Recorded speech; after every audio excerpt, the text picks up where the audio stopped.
Mendakwah, dakwalah yang rahmatan lil alamin. Dakwah yang diajarkan leluhur tuan-tuan guru kita yang ada di Lombok. Zaman dulu tuan-tuan guru kita yang ada dari Lombok ini tidak ada mendakwah dengan memaki dan mengkafir-kafirkan orang. Sekarang anak-anak baru belajar agama 3 minggu, belajarnya di laptop, hadisnya baru 4. Wish, rasa-rasanya dia panitia hari kiamat.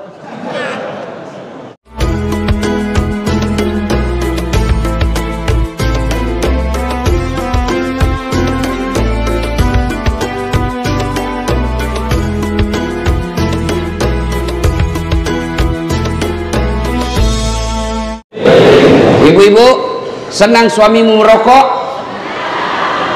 Dengar Pak, tidak senang dia, maka tabung uangmu harga rokok, simpan uangmu rokok, buka umroh, kita umroh bareng-bareng. Itu lebih manfaat daripada biar kau marah, saya mau pulang juga sebentar. Itulah api jenis pertama, dibakar lagi 1000 tahun menjadi hitam. Inilah warnanya api neraka. Bayangkan, belum lagi dilihat. Allah bertanya, apa mereka pernah melihat api neraka? Tidak ya Allah. Hebatnya itu orang dalam masjid. Mereka belum pernah nampak api neraka, mereka belum pernah melihat neraka secara nyata. Dia sudah meminta supaya mereka tidak dimasukkan api neraka, apalagi nanti kalau dia sudah lihat api neraka. Itu neraka paling ringan kata Nabi, diletakkan kerikilnya neraka di kakinya, saking panasnya mendidih sampai otaknya. Yang paling ringan. Tapi anak muda biasa kalau kita cerita neraka dia bilang, sudahlah kayak kau datang aja dari neraka Ustaz. Dia cari kau nanti malaikat, dia putar godamnya.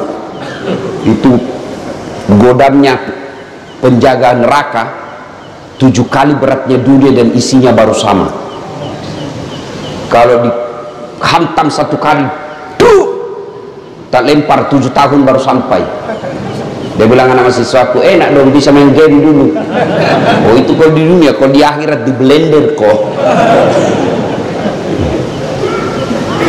Nah, lalu Allah bertanya lagi, apalagi yang mereka minta? Ya Allah, masukkan kami dalam surga. Allah bertanya, mereka pernah lihat surga? Tentu tidak ya Allah. Bapak-bapak pernah lihat surga? Surga belum pernah kita rasa, belum pernah kita bayangkan. Apa yang Bapak bayangkan kalau Al-Quran berbicara tentang surga yang di dalamnya mengalir sungai yang terbuat dari susu? Jangan kau susu bayangkan susu yang ada di rumahmu, tidak seperti itu. Kalau Allah berkata madu di dalamnya, jangan kau bayangkan madu yang ada di rumah. Bapak tahu membedakan antara madu yang asli dengan yang palsu? Bapak tahu caranya? Nah, caranya bawa ke rumah. Kalau istri mengamuk di rumah, pasti madu asli. Ibu-ibu terancam malam ini. Ibu-ibu mau cepat masuk surga? Tidak ada jawabnya Pak. Mau ibu? Tidak ada jawab Pak. Silahkan suamimu kawin lagi. Dia bilang, ibu-ibu, banyak jalan menuju surga, memang banyak tapi macet. Nah ini jalur pintas. Pernah dengar cerita penghuni surga sama penghuni neraka? Belum? SMS-an lah penghuni surga sama penghuni neraka. Dia bilang penghuni surga, bagaimana kabarmu di situ bro? Dia bilang, tidak ada enaknya di sini. Di blender terus kita, siang malam tidak ada kesempatan untuk ngaso. Waduh, dia bilang banyak artis, dia bilang sudah hancur semua mukanya.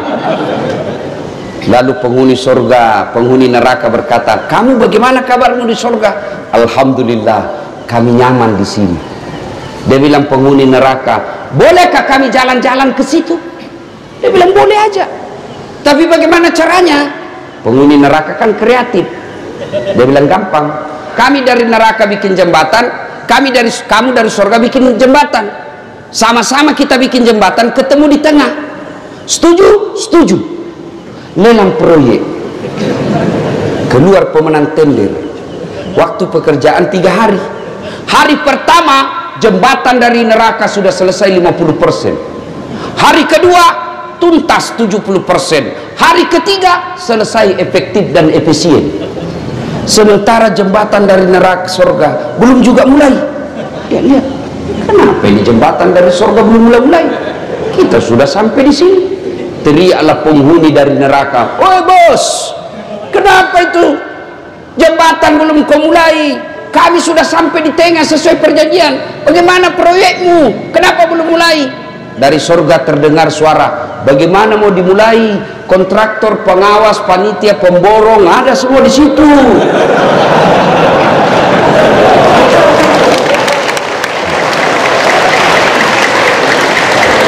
Di sini cuma penghafal Quran, tidak tahu dia hitung kalkulator. Ini biasa di kantor bupati banyak begini. Kontraktor, hati-hati kok. Kau bisa tipu akali Pak Bupati. Kamu bisa tidak dapat sama polisi. Bisa kau sogok penegak hukum, tapi demi Allah kau tidak akan pernah bisa sogok malaikat. Kau kira kau bisa lepas dari pengadilan malaikat? Mentang-mentang kau pejabat mati tembak salvo 17 kali tembakan, tuk, kau kira malaikat mundur? Tambah maju malaikat. Hati-hati.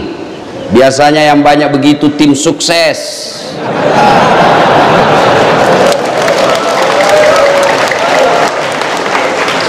Mumpung ada pejabat malam ini di sini. Tim sukses ini kadangkala siapa? Dia yang sukses. Disuruh bikin baleho 10, 5 aja dia bikin. Hilang 5 dia makan, kau makan itu uang haram. Proyek-proyek palsu, SPJ palsu, nanti juga neraka surga palsu. Hati-hati kepala-kepala dinas yang ada di tempat ini. Jangan main proyek. Kalau kau masih aktif, ditangkap dan diperiksa polisi, masih nyaman rasanya kalau masih ada jabatanmu. Tapi begitu sudah 3 tahun kau pensiun, baru diungkap kasusmu, makan kau cilaka. Gara-gara kenapa? Banyak kontraktor-kontraktor begini, belum diresmikan jembatan sudah rusak, belum diresmikan pekerjaannya sudah hancur. Kenapa? Karena juga di kantor sudah ambil 20% sebelum dibangun. Kenapa ada 20%? Karena untuk menang pilkada perlu duit banyak. Kenapa perlu duit banyak? Karena kalian juga mau disogok. Coba kalau umat Islam tidak ada yang mau disogok, maka terjadilah pemilihan pemimpin yang betul-betul sesuai syariah. Kalau kau memilih pemimpin sesuai syariah, maka kau akan dapat pemimpin yang baik agamanya, sehingga mereka melayani kamu, bukan dilayani oleh rakyat. Sekarang kalau datang orang sosialisasi, kau bilang wali pero, dikasih kau 300.000 satu kali makan bakso habis. Di 5 tahun kau menderita. Ya kalau 5 tahun, kalau dia 2 periode, dia mau lagi 3 periode, pret. Siapa yang salah? Kita semua salah, umat Islam. Jangan salahkan pejabatmu saja yang korup. Mulai dari cara memilihmu sudah salah. Coba kalau mereka datang, dia dapat duit, kamu bawa duit, kau rekam. Pak, kami tidak butuh duit, Pak. Kami butuh masa depan. Biar Bapak tidak bawa duit, yang penting anak kami bisa cari kerja yang baik. Biar Bapak tidak bawa duit, yang penting pertanian kami lancar. Biar Bapak tidak bawa duit, yang penting kami bisa makan, terjamin keamanan, anak-anak kami bisa kerja dengan baik. Bapak tidak usah bayar kami. Tapi begitu kau minta 500.000, habis dalam 2 hari, dia tipulah kau 5 hari. Belum diresmikan proyeknya sudah hancur. dan ketika hancur jembatan kamu sendiri yang rugi. Ya? Nanti kalau pilkada jangan lagi minta-minta duit. Kalian juga calon pemimpin jangan kau sogok rakyatmu. Coba kalau tidak ada money politik, adik-adik kita yang sekolah ke Jawa, sekolah ke Sulawesi, mereka menjadi sarjana pertanian, mereka menjadi sarjana perikanan, mereka menjadi sarjana kelautan, mereka kembali ke Lombok, mereka kembali ke pulaunya, dia terapkan ilmunya, setelah jadi pejabat, dia pejabat cerdas karena memang dia punya kompetensi di situ. Jadi anggota DPR yang kompeten, tidak mendatangkan uang, mengandalkan uang saja. Maka lihatlah sekarang kita. Jadi anggota dewan tidak tahu persoalan. Kenapa? Karena dia hanya banyak duitnya. Ada anggota dewan di sini? Ada? Ada? Banyak? Tidak ada yang hadir, saya lihat. Coba kalau mau dicoblos, datang semua itu. Pakai songkok, pakai gamis, siap membela rakyat. Dia pasang fotonya di pinggir jalan, terbalik kepalanya. Dia bilang siap jungkir balik untuk rakyat. Pret. Begitu terpilih hilang, tak pernah ketemu lagi kita. Dia ganti nomor HP-nya. Banyak di sini? Banyak di kabupaten ini? Kau salah, kenapa kau pilih? Lanjut kisah. Ya Allah, masukkan kami ke surga. Lalu Allah bertanya, apa mereka pernah melihat surga? Tidak. Kau lihat itu hambaku yang ada di masjid, luar biasa imannya kepadaku. Mereka belum pernah lihat surga, dia sudah meminta dimasukkan ke dalam surga. Bagaimana lagi nanti ketika mereka melihat surga? Pasti mereka sangat menginginkannya. Lalu Allah sampaikan kepada seluruh malaikat, hai malaikat, ketahuilah bahwa aku telah mengampuni dosa-dosa mereka yang hadir di tempat itu sebelum mereka meninggalkan tempatnya. Allahu Akbar. Jadi ternyata pengajian seperti ini bukan sekedar dengar ceramah, tapi pengajian seperti ini menghapus dosa dan kesalahan yang pernah kita lakukan. Itulah sebabnya kita mengucapkan Alhamdulillahi Rabbil Alamin. Ketemu Ustadz Das'ad, kecewa bos. Apa hebatnya Das'ad? Kecil, ceper, kurus. Ada yang tidak enak kalau saya ketemu, ternyata kecil aja aslinya. Ibu-ibu lebih parah, dia bilang, itu juga bajunya waktu di YouTube. Alhamdulillah. Itulah sebabnya setiap ada pertemuan, Pak Bupati tadi mengucapkan Alhamdulillahirabbil alamin. Setiap ada pembicara pasti Alhamdulillahirabbil alamin. Kenapa? Pertemuan pengajian begini menghapuskan dosa-dosa. Dan hebatnya lagi, kita bersyukur karena kita punya iman. Ada orang bapaknya Nabi, anaknya tidak dapat hidayah, kafir dia. Siapa? Nabi Nuh. Ada orang anaknya Nabi, bapaknya jadi pengkhianat. Siapa? Ibrahim alaihissalam. Ada orang suaminya Nabi, istrinya tidak dapat hidayah, kafir. Nabi Lut. Ada orang paman Nabi tidak beriman kepada Allah, tidak dapat hidayah, tidak beriman kepada Allah. Siapa? Abu Lahab dan istrinya. Bahkan Quran mengatakan celakalah Abu Lahab dan istrinya. Kita alhamdulillah di Lombok bukan kemanakan Nabi, bukan bapak Nabi, bukan istri Nabi, bukan suami Nabi, bukan paman Nabi. Alhamdulillah kita beriman kepada Allah Subhanahu wa ta'ala. Itulah sebabnya kita Alhamdulillahi Rabbil Alamin. Belum lagi ada yang berkata, tapi kan kami miskin Ustaz, tapi kan kami susah cari kerja, tapi kan kami tidak punya harta. Harta kita sesungguhnya paling mahal fi ahsani taqwim. Ini badan kita yang sangat sehat. Bapak, Pak, Mau saya kasih hadiah handphone gratis, iPhone 13 512 giga gratis. Mau? Mau? Betul, angkat tangannya mau. Oke, tapi begitu saya kasih kau langsung tuli. Mau kok? Mau? Untuk apa handphone kalau sudah tuli? Halo? Hai, rusak lagi nih HP. Halo? Hai, halo?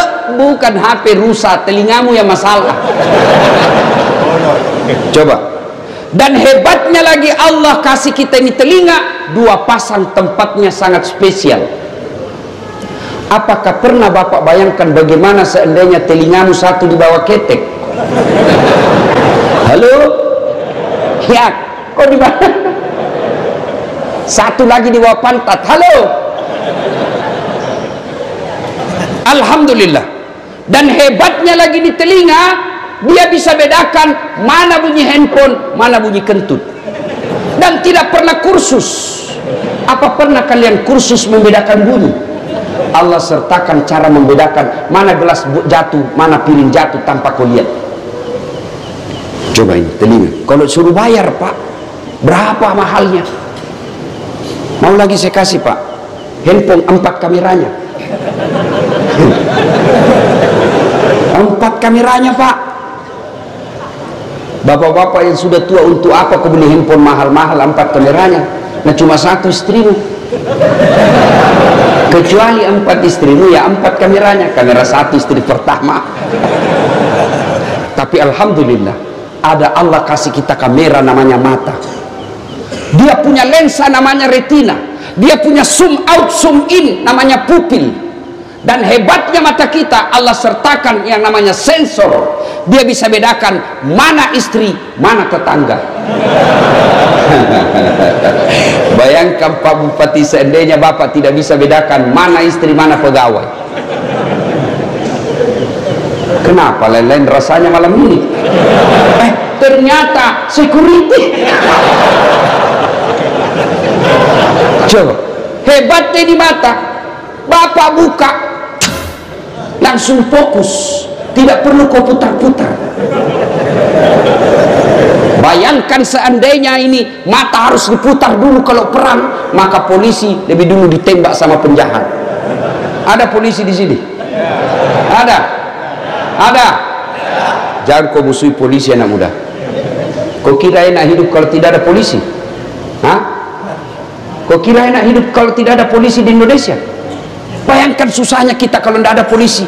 Diserobot tanahmu, siapa kau cari? Hartamu dijarah, anakmu diperkosa, istrimu dibunuh, siapa kau cari? Siapa? Polisi. Dirampok rumahmu, siapa kau cari?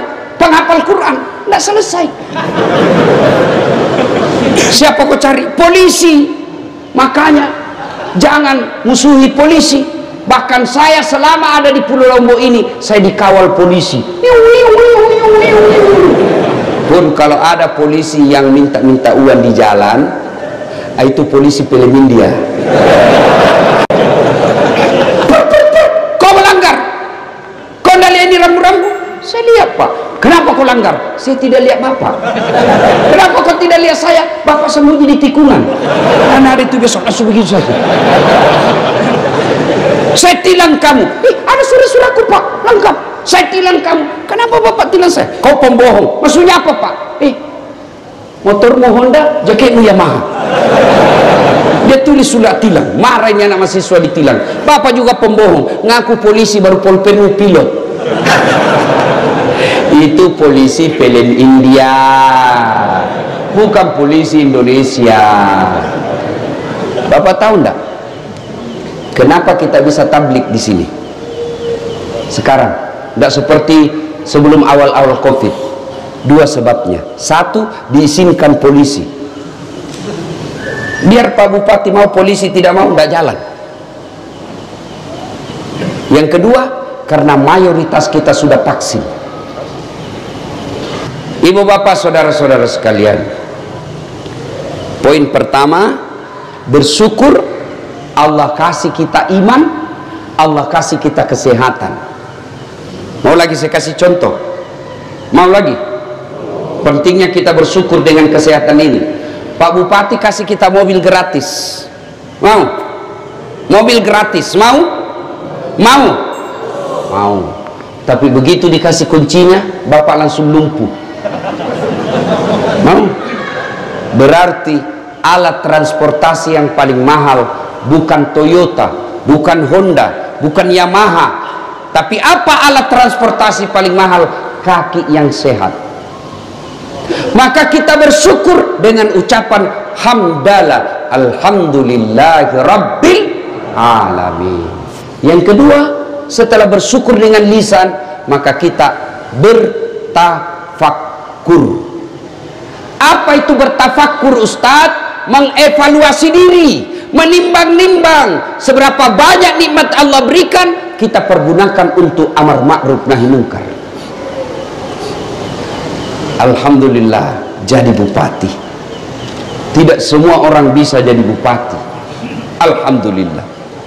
Sebagai rasa syukurnya, manfaatkan jabatan untuk mengantar orang masuk surga. Pak Bupati, keliru seorang pejabat ketika tidak memudahkan jabatannya masuk surga. Saya ceramah, ayo sholat, jangan hamar, mari berjamaah. Paling yang dengar 10, yang laksanakan 1. Tapi coba kalau Pak Bupati lakukan himbauan sholat jamaah, datang sholat jamaah subuh, Assalamualaikum warahmatullahi, Assalamualaikum warahmatullahi. Cari mana ini kepala dinas PU, tidak pernah juga hadir-hadir. Saya lihat salat jamaah, ajudan langsung telepon, Pak Kadis, dicari kok sama Pak Bupati, katanya beliau tidak pernah kau dilihat salat jamaah. Besok Pak, belum azan sudah ada di masjid. Itu hebatnya kalau ada jabatan. Iya toh? Saya jadi Kapolres, beda ketika Kapolres menyampaikan nahi munkar dengan seorang ustaz. Jangan hamar, jangan mabuk, jangan narkoba. Pemabuk dia kasih kempes ban motorku, dia kencingi saya punya mobil. Kalau ustaz amar ma'rufnya nahi munkarnya Pak, 100 yang dengar, 2 orang laksanakan, sudah hebat. Tapi coba kalau dia Kapolres, awas, saya dapat kau mabuk, saya tangkap kau kasih masuk kau bui, berhenti dia mabuk Pak. Iya.